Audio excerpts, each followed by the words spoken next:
n'arrivent pas à avoir du discernement sur leur... Ben, souvent, tu vois, c'est ce qui m'arrive. Souvent, c'est que je reçois dans mes formations, il y a toujours 8 personnes à peu près pour garder le côté qualitatif et puis qu'on ait du temps. Mais je les accueille souvent comme des enfants, d'une certaine manière. En plus, ils ont, tu vois, cette image de vouloir faire une formation un peu classique. On est assis, on écoute le cours, on écoute le professeur, on a des devoirs, on doit lire des livres, et puis à la fin, on a un mémoire à faire, et puis on a une bonne note, et puis on a le diplôme, tu vois. Ouh là là, pas du tout. Ouh, ben non, pas du tout. Et donc moi, je vais plutôt travailler avec, effectivement, les études de cas, c'est souvent, pardon, autour de la théorie, où là, je viens de dire, bah voilà, si vous voulez accompagner un deuil ou un viol ou ci ou ça, bah voilà, et voilà tout ce qui m'est arrivé, voilà les cas que j'ai vécus et voilà comment je les ai accompagnés, nanana. Après, je donne des outils plus ou moins pertinents suivant le cas et puis des process pour accompagner. Mais si tu veux, ce qui va être super intéressant, c'est qu'eux-mêmes, ils vont travailler leur histoire, en fait. Parce que moi, je les fais passer dans leur spirale dynamique à eux. Et le titre de ma formation, c'est quand même s'accompagner soi pour accompagner les autres. Donc le piège, il est là, si tu veux. C'est qu'ils arrivent en mode bons élèves, premiers de la classe, et puis moi, je leur dis, bon, alors maintenant, vous allez fermer les yeux, et puis pouf, on va retourner vers l'enfant intérieur. Et là, si tu veux, ça bouge, ça pleure, ou ça va vivre des choses très fortes, et ils sont déjà, du coup, en train de nettoyer. Après, il y a du débriefing. En plus, ils sont souvent en binôme, donc ils sont obligés quand même, quand je leur apprends un outil, à le faire tout de suite sur l'autre. En plus, là, souvent, il y a des pratiques, ils font des pratiques, tu sais, intermodules, où ils se rencontrent, ils se voient pour pratiquer leur hypnose, pratiquer ci, faire l'arbre, machin, truc. Et donc, c'est génial parce qu'ils s'entraînent, ils sont cobayes avec la petite équipe.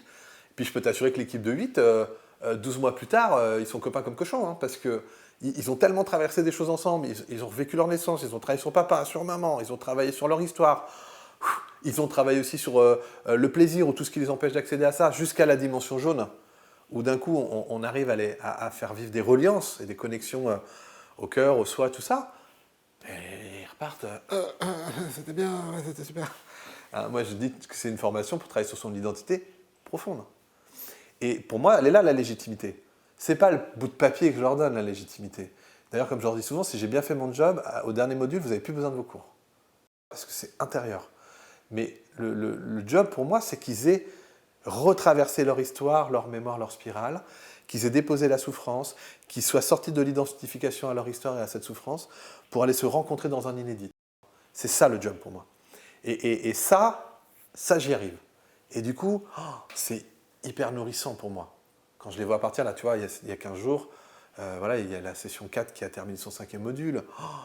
C'était beau, c'était du code jaune, donc on a fait des reliances, des choses, c'était très beau, ils se connaissaient tous, ils se sont fait des bisous pour se dire au revoir.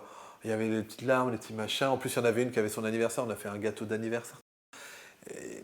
C'est plus qu'une formation, c'est une aventure humaine, il y a quelque chose. J'ai eu écho. Tu as tes sources.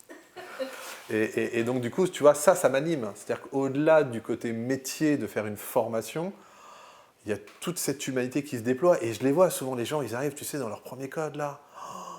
Bam, bam, c'est des petits garçons, des petites filles, tu vois. Et la vie, en plus, c'est génial. Elle se met à leur service pendant les entre-modules. Il y aura eu plein de choses qui correspondent au code, à leurs problématiques, à leur enjeu de vie, mais en mode... Tu vois, ils sont comme ça. Et à un moment, ils en sortent.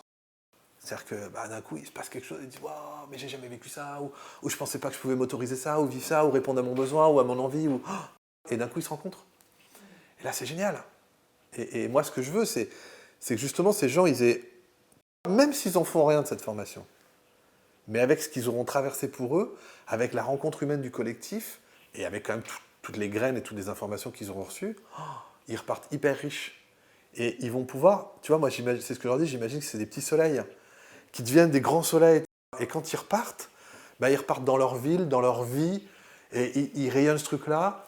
Et même s'ils ne sont pas thérapeutes, ils vont peut-être intégrer qui ils sont dans leur pratique, dans leur métier. Tu vois, j'ai formé des médecins, j'ai formé des psychiatres, j'ai formé des ostéos, donc des gens qui n'ont pas forcément après faire de l'hypnose et tout ça, mais qui vont avoir un autre regard sur les choses, une autre perception, qui vont... Mais j'ai formé des gens comptables qui n'ont pas fait grand-chose, si ce n'est de se dire oh, j'ai changé et j'ai un regard sur le monde ou sur moi qui est complètement différent. Et ça, pour moi, c'est ça la réussite pour moi. Elle est vraiment là. Mais après, j'ai cette exigence de me dire que quand ils sortent, avec tout ce qu'ils ont, parce que moi je donne des cours papier ils ont le droit d'enregistrer les audios. Avec tout ça, eh ben pour moi, ils ne peuvent que réussir. Parce qu'ils sont déjà meilleurs que plein d'autres qui font de la merde. Tu vois, déjà. Et qu'en plus, ben, en recevant des gens, en continuant à s'accompagner, tu vois, après, il y a des supervisions, il y a plein de choses, je continue à suivre derrière le truc, eh ben, il n'y a pas de raison. Je leur dis souvent, c'est des bébés thérapeutes. Vous êtes des bébés thérapeutes. Et donc, ça va vous stresser, vous allez avoir peur, mais à un moment, vous allez devenir des thérapeutes, puis à un moment, des vieilles badernes dans la thérapie, hein, qui n'ont plus l'œil très frais, tu sais, comme je disais. Et là, bah, il faudra peut-être faire autre chose. Mais c'est comme si, ils obtenaient un permis. Tu vois, bah, quand tu obtiens ton permis de conduire, putain, tu sais pas conduire en fait.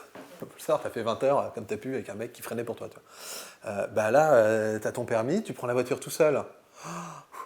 Puis au bout d'un moment, tu t'habitues. Le permis de se conduire dans sa vie, le permis de conduire, bon ok, tu deviens autonome, tu as ta voiture, tu roules et tu fais ce que tu veux. Mais ça n'arrive pas le lendemain du permis, ça demande du temps. C'est pour ça que les assurances, d'ailleurs, elles le savent, hein, elles te mettent des 200% d'assurance.